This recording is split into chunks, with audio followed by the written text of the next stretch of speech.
This is Roy of Kick and Legend, and today I'm going to show you how to stop kick like Bruce Lee.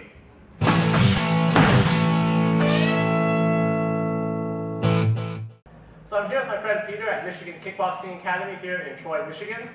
And the reason a lot of people can't get stop kicks to work in their sparring is primarily one of range and not being ready to execute the kick.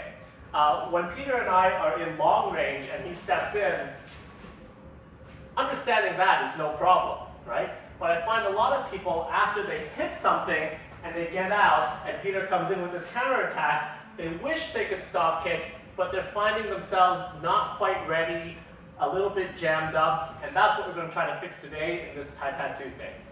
So we're going to start just hitting a regular Thai combo, and we're going to practice getting out after the kick and then coming back in with a chassé ba or low side kick.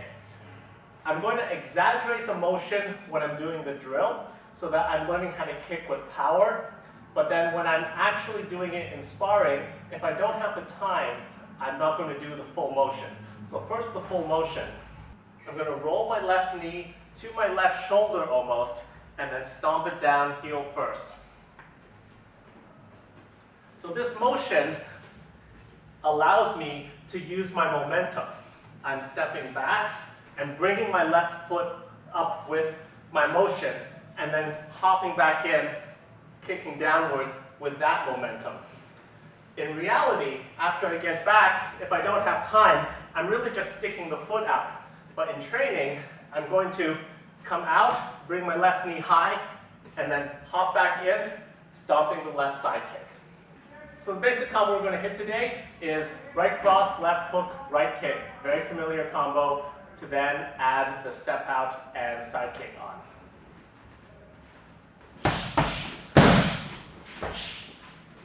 So I have a few ways of getting out after my kick. After the kick, I can come down, bring my feet together and slide and step out, or I can come directly out using the momentum off the kick to push off with my left foot. I can go back towards my right, backwards straight, and back towards my left. The advantage of the step down is I can make a very late change in direction, reacting to what my partner does. I personally find stepping directly out more natural, but it does mean I have to make the call a touch earlier, because after here, if I want to angle out to my left, I have to start pivoting my hips while my leg is still in the air.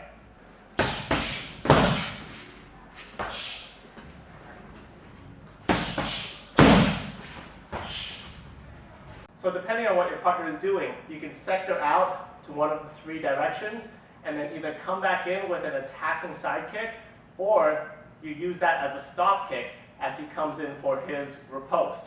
So for example, after Peter throws his right kick, I'm going to approach with the Thai pad so that I'm simulating coming in with a counterattack, and he's going to stop kick me.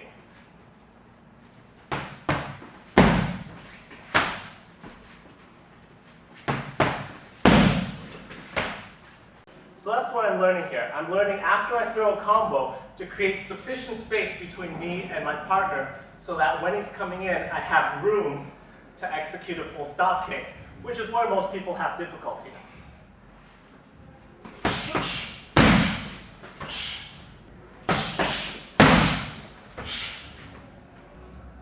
So there you have it. The key to the stop kick. Get enough space after your attack so that when your partner comes to counterattack, you have the space to execute the kick. Also, getting used to coming out and getting ready to hop back in. When we do it in training, I'm going to come out very far so I can hop back in. Because as we all know, when we're doing things for real, our technique tends to shorten up. So perhaps in real sparring, it's just going to look like this because I don't have time. When I train it, I want to make sure I'm getting used to a very long step so that I get the proper body mechanics.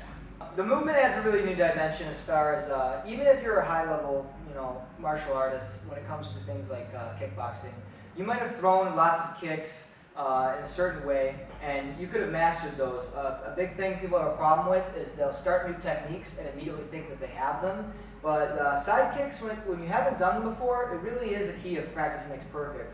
I really suggest practicing this, considering it works completely different muscles than standard kicks, whether low or high. Side kick is a completely new dimension in kicking, so it's really important to practice this as it uses a different part of your body. As you may know, Peter is in incredibly good shape, and one thing about adding the movement is it fires all these little stabilizing muscles, which gives a different kind of workout than just drilling the pads. So even if I'm used to blitzing on the pads for 15 rounds and I have very good cardio, adding those little adjustments is going to give you a different kind of workout. So you may feel like the drill's moving at a slower pace. Trust me, if you're doing it correctly, it's going to feel like a great workout anyway. So this is World Kick of Legend with Peter here at Michigan Kickboxing Academy. Hope you enjoyed this episode. Keep your chin down, elevate your striking.